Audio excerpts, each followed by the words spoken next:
कि अगर वो एक हिंदू बालिका को ले जाएंगे तो कम से कम 100 मुस्लिम बालिकाओं को। This is Yogi Adityanath.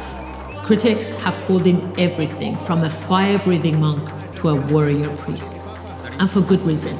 Despite his holy background, the yogi is best known as one of India's most aggressive and dangerous political leaders. This person must quit as chief minister. This is a person who has been willing to use live ammunition against protesters in his own state. And then he's asked them to pay for any damage done during protests. Many are tipping the yogi to one day replace Prime Minister Narendra Modi and become the leader of India.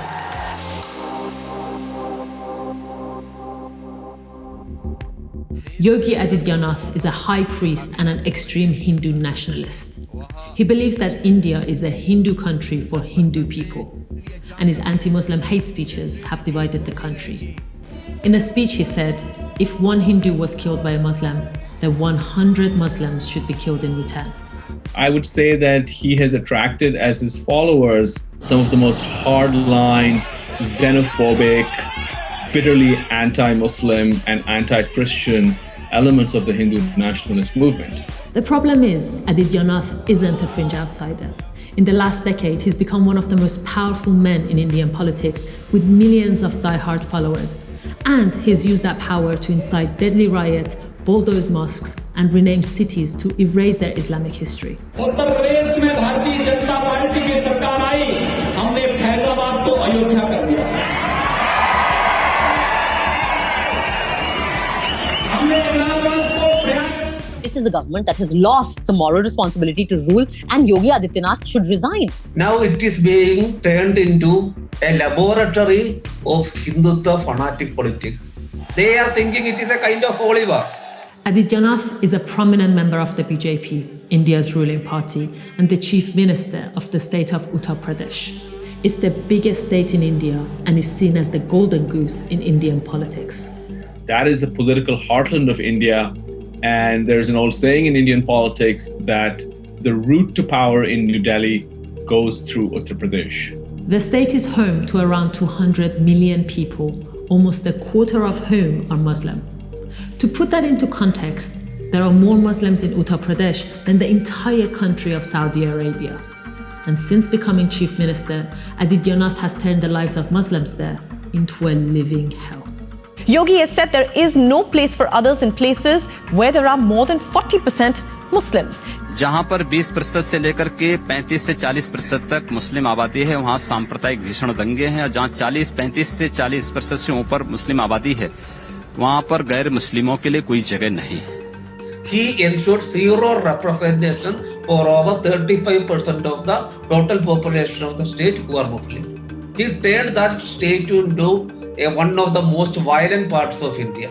The fact that he became chief minister of Uttar Pradesh, effectively the third most powerful political position in India, marks the moment where Hindu nationalism really begins to look scary. Adityanath has been influential in spreading a right-wing conspiracy theory known as love jihad.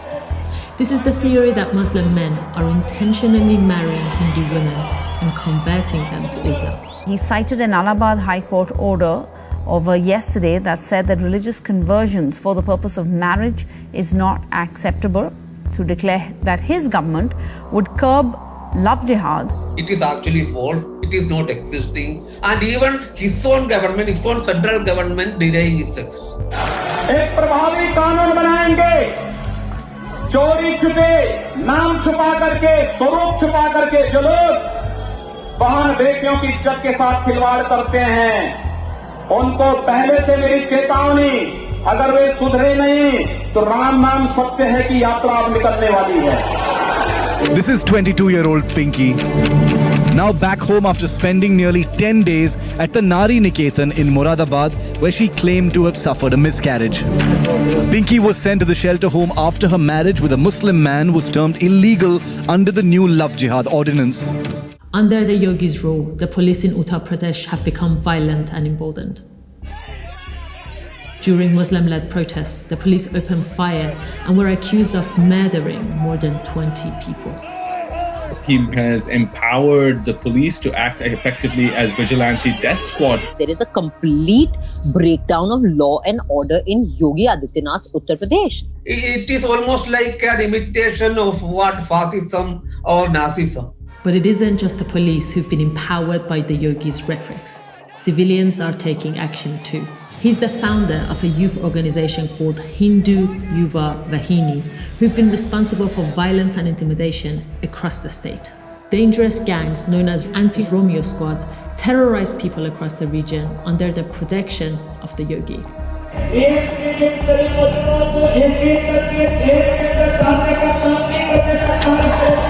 Before becoming the Chief Minister of Uttar Pradesh, he started the AntiRomeo Squad. They are initiating violence against girls and boys who are entering into relationship beyond religion.